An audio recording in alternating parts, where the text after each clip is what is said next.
Hola, hola. ¿Cómo le va? ¿Cómo está usted? Buenos días. ¿Cómo está su familia? Is your family good? Good. Oh, I wish I could speak Spanish. You know, did I ever tell you, someone gave me a tape one time, how to speak Spanish. You know, you listen to the tape, and it was good. But the one they gave me came from Spain. So I'm never around Spain Spanish, which is, of course, where it began. But me no gusta. I don't like that way they speak. I'm used to more Venezuela, Colombia, Argentina, Puerto Rico, Mexico. So this guy is talking on the tape, and he says, when you check into the hotel, say, mi nombre es Miguel Garcia. They do th, th. Instead of Miguel Garcia, it's Miguel Garcia. And instead of mi corazón, my heart, it's mi corazón.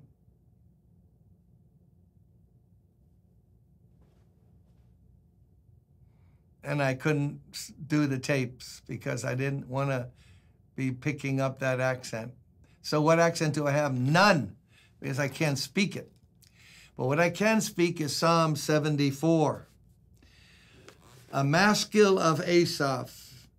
And the word maskith is probably a literary or musical term according to the note in my Bible. Of Asaph, who was one of the songwriters, worship leaders. And this is a typical psalm in this way. When God hides his face, as it were, and we don't sense him helping us, seeing what, there are moments like that in life, The psalmist says, oh God, why have you rejected us forever? Now, how would God reject his people forever? But it seemed that way. See, you can't go by feelings. You have to stand on what God's word says. Why does your anger smolder against the sheep of your pasture? Remember the nation you purchased long ago, the people of your inheritance whom you redeemed. Turn your steps toward these everlasting ruins. All this destruction the enemy has brought on the sanctuary. And now he's talking about what the enemy has done. We don't know the timing of this psalm, but it's at a low moment when the enemy has come in and defeated the armies of Israel, it seems. And they pray while they were losing, and they lost even faster. You ever have that happen? You're praying about something. I had this happen with a wayward daughter many, many, many years ago.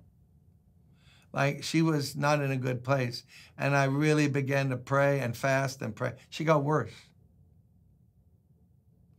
So then I got other people to pray. She got worse, got harder. I was wondering, where's God? You're praying, the situation getting worse. So then the enemy comes and tempts you to think God's against you. He doesn't care. You've worn out your welcome with God. That's a lie. Now that same daughter, right now, she's in Europe ministering in Italy, my oldest girl, Chrissy. Her husband's in Africa doing ministry at the time of this taping. But that's what happens if maybe you're overwhelmed by what it looks like. The eyes of faith, though, begin to see things that are deeper and more true about God. Because in verse 12, everything turns around. But God is my king from long ago.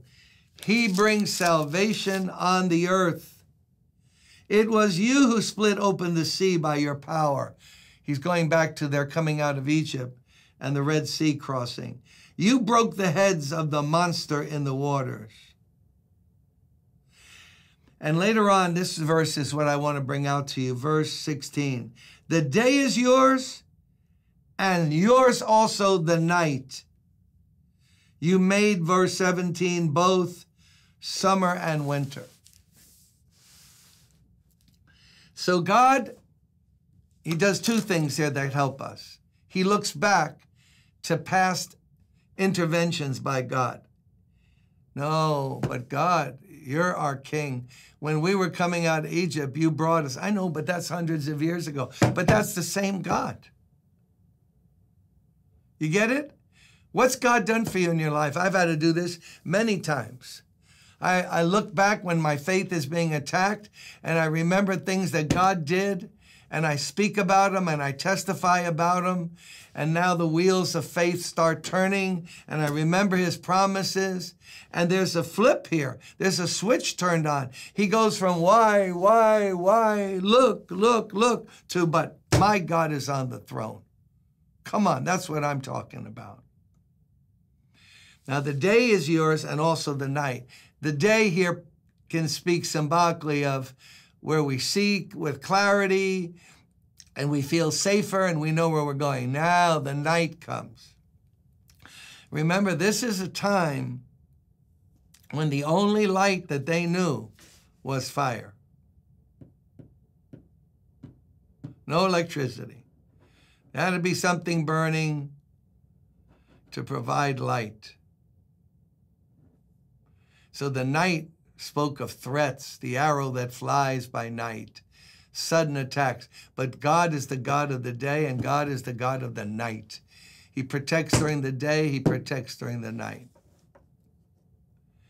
So I was somewhere speaking in Tennessee for a big gathering run by Bill Gaither just some weeks ago. And one of the songs they sang, "You're the God of the mountain. The God of the mountain is the God of the valley." So where are you today? You're in a mountain or you're in between, and I want to tell you something, God is with you. Oh, you're in a valley and it's difficult. But remember this, the psalmist said, in the valley, he restores my soul. Everything is not a mountaintop experience. I have learned more in difficult times than I ever have learned in times of blessing. Oh my goodness, not even close. He's the God of the mountain when you're standing there like Rocky in Philadelphia. And he's the God of the valley. He's going to help you through today. He's going to help me through. I'm facing some things myself today, but I've learned that our God is a faithful God. He loves to pick us up and set us in a firm place. He's going to do it. Trust him today. See you next time. Listen to some of these comments I'm getting. My goodness. Julie tells me, thank you, Pastor Jim, for these morning devotionals. No, thank you for watching. I watch each morning as my kids get ready for their day. Yesterday, my young daughter asked me to look up a verse she heard you talking about in a previous devotional. It was Psalm 20, verse 7. Some trust in chariots, some in horses, but we trust in the name of the Lord our God. What a beautiful verse she focused on, and she's chewed on it for a couple of weeks. Side note, here's a word for parents. Parents, your children will be blessed by your love for the Lord. Intentional family lessons and worship are important, but what your children will internalize the most is just watching your walk with the Lord. Oh my goodness. That lady's a preacher. That is a good word. Yes, we read the word. Yes, we give oral instruction. But visual instruction is the strongest of all. Kids are taking in everything they see. They notice little subtleties. And that's what they learn from. The best teacher is the best example. Let's be good examples today. Excellent comment.